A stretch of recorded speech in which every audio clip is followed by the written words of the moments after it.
Diabetes, cardiovascular disease, infertility, severe allergies. What do all these have in common? Most likely, if you've been diagnosed with one of these diseases, you may have to start giving yourself at-home injections. And so today I'm going to demonstrate how to give a subcutaneous injection, which is the most common with all of these types of disease processes that we've talked about. First of all, let me talk to you really quickly about the different kinds of injections. First of all, you have IV injection. Most of you are familiar with IV injections in the vein, typically in your elbow, your arm, or your wrist.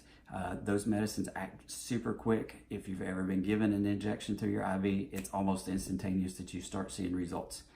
Second one is IM, or intramuscular. If you've ever been to the doctor and gotten a shot, you've most likely gotten an IM shot, shoulder, in your rear end. Both of those are places that the shots are given. This doesn't react as quickly as IV, but it's a little more rapid than the other types that we'll talk about. So your antibiotics and your steroids that you get when you're really sick, they usually give them IM. Third is sub-Q, which is what we're going to talk about today. Patricia Potter, Fundamentals of Nursing, says that subcutaneous layer is the layer between your dermis, your skin, epidermis, dermis, your skin, and the muscle, so the fatty layer. And also, the thing to consider in subcutaneous is that you only give a limited amount of medicine, half to 1.5 milliliters of medication, no more than that. And Griffin Perry from Clinical Nursing Skills and Techniques tells us that that's the max that you can do. You can cause some damage. The fourth type of injection is ID. You may or may not have ever seen this. If you've ever had a TB shot, you've had an ID injection. They just simply place it underneath the skin. A lot of times you'll see it bubble up, and it's mainly for testing purposes. So now let's move on to an actual subcutaneous shot. First of all, you need to gather your supplies, your medication that you've been prescribed. You also need a syringe. You need some alcohol prep swabs, and you also need either gauze or a Band-Aid. Depends on what you're used to. If you're a bleeder or not, you may need some gauze. So the National Institute of Health says the most important way to fight infection is hand hygiene. So you always want to wash your hands, soap and water, for a good 20 seconds, or hand sanitizer if you don't have anything else. Those are two huge things that you can do to prevent infection.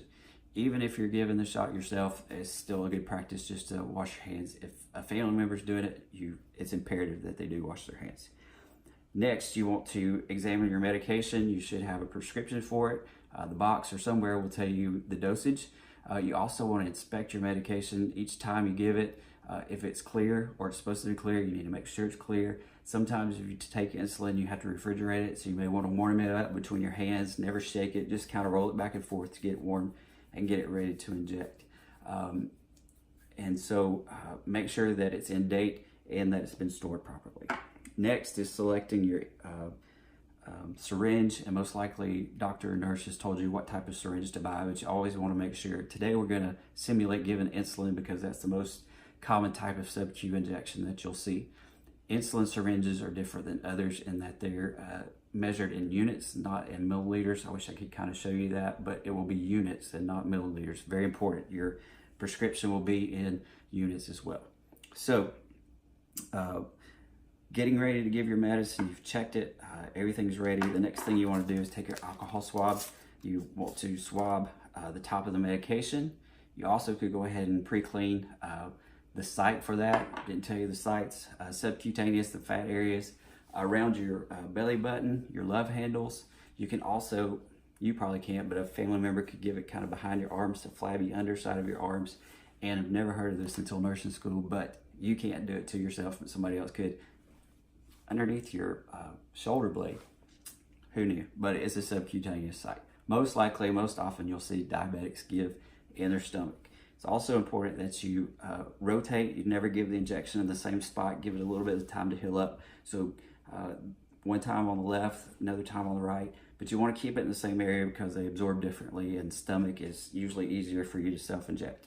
I'm not going to show you my fat areas, so I also have a little demo here to give the injection in. So we've already cleaned the top of this. The next thing that we want to do is we want to pull back the syringe to the amount that we're going to give. And so we're going to assume that our prescription is for 50 units. So I'm going to draw back 50 units, and then I'm going to insert it into the top of the container. I'm going to push that air in there. That's going to help equalize the pressure in there and make it easier for us to draw up that medication, and also to keep out air bubbles. So then I'm going to pull the 50 on my syringe. I'm going to take it out. I'm going to examine for bubbles. I may have to tap a little bit to get the bubbles out.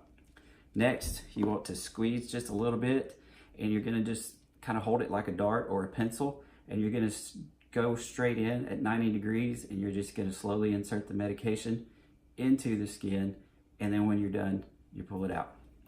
Food and Drug Administration says that you're really not supposed to recap needles. In the hospital setting, that's a big no-no. You will put it directly into a sharps container. At home, you may not have a sharps container. So the important thing is to remember that if you do have to recap your needle, which is a no-no in the hospital, you want to pretend this is laid on the ground. You want to scoop into it and then snap the top on. Very, very important. Finally, if you're a bleeder, Band-Aid. If you're a big bleeder, you also need to use the gauze. So that's a quick look at how to give a subcutaneous injection. Hope you enjoyed it.